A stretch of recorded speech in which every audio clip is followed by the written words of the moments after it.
ನಮಸ್ಕಾರ ಸ್ನೇಹಿತರೆ, ಮತ್ತೊಂದು ಹೊಸ ವಿಡಿಯೋಗೆ ತಮ್ಮೆಲ್ಲರಿಗೂ ಸ್ವಾಗತ ಸುಸ್ವಾಗತ. Welcome to Jai Kannada YouTube channel. ಈ ವೆಕ್ಸಾನ್ ಕಂಪನಿಯ ಬಗ್ಗೆ ನಾನು ಹಿಂದೆ 2 ವಿಡಿಯೋಗಳನ್ನು ಮಾಡಿ ಅಪ್ಲೋಡ್ ಮಾಡಿದ್ದೇನೆ. ಸ್ನೇಹಿತರೆ, ಒಂದು ವೇಳೆ ಏನಾದರೂ ನೀವಿನ್ನೂ ಆ ವಿಡಿಯೋನ ನೋಡಿಲ್ಲ ಅಂತ ಹೇಳಿದ್ರೆ ಖಂಡಿತವಾಗಿಯೂ ಒಮ್ಮೆ ಈ ವಿಡಿಯೋನ ನೋಡೋಕ್ಕಿಂತ ಮೊದಲೇ ಆ ವಿಡಿಯೋನ ನೋಡ್ಕೊಂಬನ್ನಿ.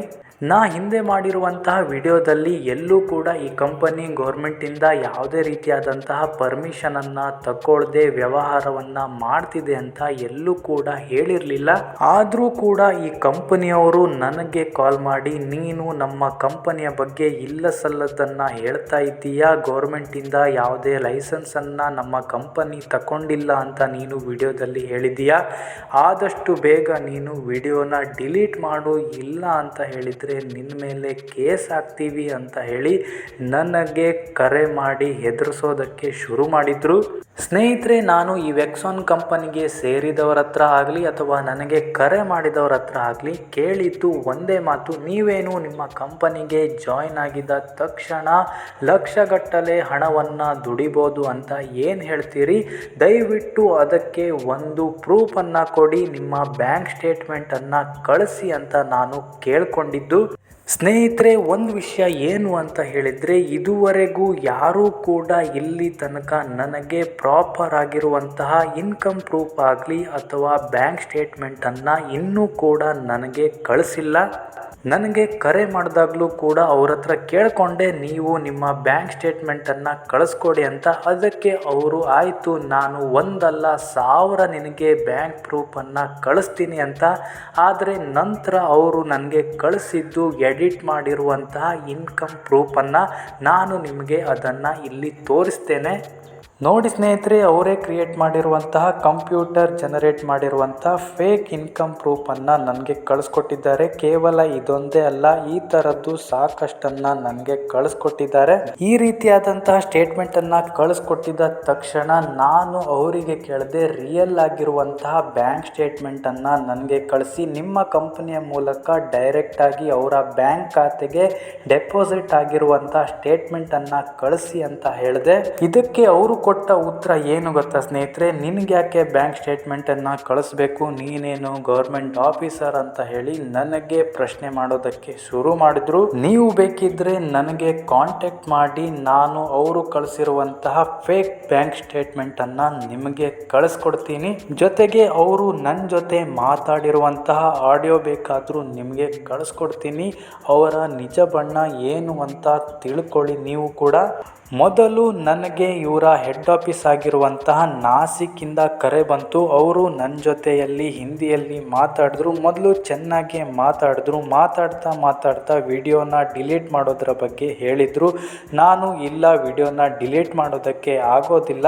ಜನ ಯಾವುದ್ಯಾವುದೋ ಫೇಕ್ ಕಂಪನಿಗಳಿಗೆ ಜಾಯ್ನ್ ಆಗಿ ತಮ್ಮ ಹಣವನ್ನು ಕಳ್ಕೊಳ್ತಾ ಇದ್ದಾರೆ. ನೀವು ನಿಮ್ಮ ಕಂಪನಿ 100% ಜೆನ್ಯೂನ್ ಇದೆ, ನಮ್ಮ ಕಂಪನಿಗೆ ಸೇರಿದವರೆಲ್ಲ ಲಕ್ಷಗಟ್ಟಲೆ ಹಣವನ್ನು ದುಡಿತಿದ್ದಾರೆ ಅಂತ ಏನು ಹೇಳ್ತಾ ಇದ್ದೀರಾ? ದಯವಿಟ್ಟು ಅದಕ್ಕೆ ಒಂದು ಪ್ರೂಫನ್ನು ನನಗೆ ಕಳಿಸ್ಕೊಡಿ ಅಂತ ನಾನು ಅವ್ರ ಹತ್ರ ಕೇಳಿದೆ. ನಂತರ ಅವರಿಗೆ ನಾನು ಕರ್ನಾಟಕದವನು ಅಂತ ಗೊತ್ತಾದ ಮೇಲೆ ಇಲ್ಲಿಯವರಿಂದ ಕಾಲ್ ಮಾಡಿಸಿ ಮತ್ತೆ ವಿಡಿಯೋನ ಡಿಲೀಟ್ ಮಾಡಿಸೋದಕ್ಕೆ ಹೇಳಿದರು. ನಾನು ಅವ್ರ ಹತ್ರ ಕೂಡ ಹೇಳಿದ್ದು ಅಷ್ಟೇ, ದಯವಿಟ್ಟು ಬ್ಯಾಂಕ್ ಸ್ಟೇಟ್ಮೆಂಟನ್ನು ಕಳಿಸಿ. ಒಂದು ವೇಳೆ ನಿಜವಾಗ್ಲೂ ನಿಮ್ಮ ಕಂಪನಿಯಿಂದ ಜನರು ಲಕ್ಷಗಟ್ಟಲೆ ಹಣವನ್ನು ದುಡಿತಿದ್ದಾರೆ ಅಂತ ಹೇಳಿದರೆ ನಾನು ನನ್ನ ಚಾನಲ್ನಲ್ಲೇ ನಿಮ್ಮ ಕಂಪನಿಯ ಪರವಾಗಿ ವಿಡಿಯೋ ಮಾಡಿ ಹಾಕ್ತೇನೆ ಅಂತ ಹೇಳಿದೆ.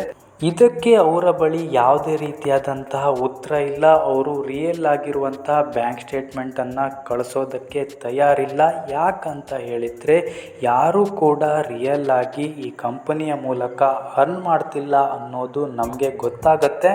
ಯಾವಾಗ ನಾನು ವಿಡಿಯೋನ ಡಿಲೀಟ್ ಮಾಡೋದಕ್ಕೆ ಒಪ್ಪೋದಿಲ್ವೋ ಆವಾಗ ಅವರು 1 ವಾರ ಬಿಟ್ಟು ಅವರೇ ಖುದ್ದಾಗಿ ಕ್ರಿಯೇಟ್ ಮಾಡಿರುವಂತಹ ಒಂದು ನೋಟಿಸನ್ನು ನನಗೆ ಲೀಗಲ್ ನೋಟಿಸ್ ಅಂತ ಕಳಿಸಿದ್ರು. 72 ಗಂಟೆ ಕಾಲಾವಕಾಶವನ್ನು ಕೊಟ್ಟು ನೀನು 72 ಗಂಟೆಯೊಳಗೆ ವಿಡಿಯೋನ ಡಿಲೀಟ್ ಮಾಡಿಲ್ಲ ಅಂತ ಹೇಳಿದ್ರೆ ನಿನ್ನ ಮೇಲೆ ಲೀಗಲ್ ಆಗಿ ಆ್ಯಕ್ಷನನ್ನು ತಗೊಳ್ತೀವಿ. ನೀನು ಬಹಿರಂಗವಾಗಿ ಕ್ಷಮೆಯನ್ನು ಕೇಳಬೇಕು ನಮ್ಮ ಕಂಪನಿಯ ವಿರುದ್ಧವಾಗಿ ಮಾತನಾಡೋದಕ್ಕೆ ಅಂತ ಹೇಳಿದರು. ಅವರು ನನಗೆ ಇಂಗ್ಲೀಷಲ್ಲಿ ನೋಟಿಸನ್ನು ಕಳಿಸಿದ್ರು. ನಾನು ನಿಮಗೆ ಕನ್ನಡದ ಅನುವಾದವನ್ನು ಇಲ್ಲಿ ಕೊಟ್ಟಿದ್ದೇನೆ. ಈ ನೋಟಿಸನ್ನು ಕಳಿಸೋದಕ್ಕಿಂತ ಮೊದಲೇ ನೆಟ್ವರ್ಕ್ ಮಾರ್ಕೆಟಿಂಗ್ ಅಡ್ವೊಕೇಟ್ ಅಂತ ಹೇಳಿ ದಿಲ್ಲಿಯಿಂದ ಯಾರ ಹತ್ರನೋ ಇವರು ಕಾಲ್ ಮಾಡಿಸಿದ್ರು. ಅವರು ಕೂಡ ವಿಡಿಯೋನ ಡಿಲೀಟ್ ಮಾಡೋದಕ್ಕೆ ಹೇಳಿದರು. ನಾನು ಅವ್ರ ಹತ್ರ ಹೇಳಿದೆ, ವಿಡಿಯೋನ ಡಿಲೀಟ್ ಮಾಡೋದಕ್ಕೆ ಆಗೋದಿಲ್ಲ, ನಾನೇನು ಅಂಥದ್ದು ಕಂಪನಿಯ ಬಗ್ಗೆ ಕೆಟ್ಟದಾಗಿ ಹೇಳಿಲ್ಲ, ನಾನು ಕೇಳಿದ್ದು ಕೇವಲ ಒಂದು ಇನ್ಕಮ್ ಪ್ರೂಫನ್ನು ನಾನು ನನ್ನ ಸಲುವಾಗಿ ಕೇಳ್ತಾ ಇದ್ದೀನಿ. ಒಂದು ವೇಳೆ ನಾನೇನಾದರೂ ಈ ಕಂಪನಿಗೆ ಜಾಯಿನ್ ಆಗಬೇಕು ಅಂತ ಹೇಳಿದರೆ ನಾನು ಮೊದಲು ಚೆಕ್ ಮಾಡ್ಕೋಬೇಕು ಈ ಕಂಪನಿಯಿಂದ ನಿಜವಾಗಿಯೂ ಹಣ ಬರುತ್ತಾ ಇಲ್ವಾ ಅಂತ ಹೇಳಿ. ಸೊ ಅದಕ್ಕಾಗಿ ನಾನು ಇನ್ಕಮ್ ಪ್ರೂಫನ್ನು ಕೇಳ್ತಾ ಇದ್ದೀನಿ ಅಂತ ನಾನು ಅವರಿಗೆ ತಿಳಿಸಿದೆ. ಅವರು ಕರೆಯನ್ನು ಕಟ್ ಮಾಡಿದ್ರು. ಆದರೆ ಅವ್ರ ಮೂಲಕ ನನಗೆ ನೋಟಿಸನ್ನು ಕಳಿಸ್ಲಿಲ್ಲ. ಮೊದಲು ನನಗೆ ಯಾರು ಕರೆ ಮಾಡಿ ವಿಡಿಯೋನ ಡಿಲೀಟ್ ಮಾಡೋದಕ್ಕೆ ಹೇಳಿದರು ಅವರು ತಾವಾಗೆ ಕ್ರಿಯೇಟ್ ಮಾಡಿ ನನಗೆ ಈ ನೋಟಿಸನ್ನು ವಾಟ್ಸಪ್ ಮೂಲಕ ಕಳಿಸಿದ್ದಾರೆ.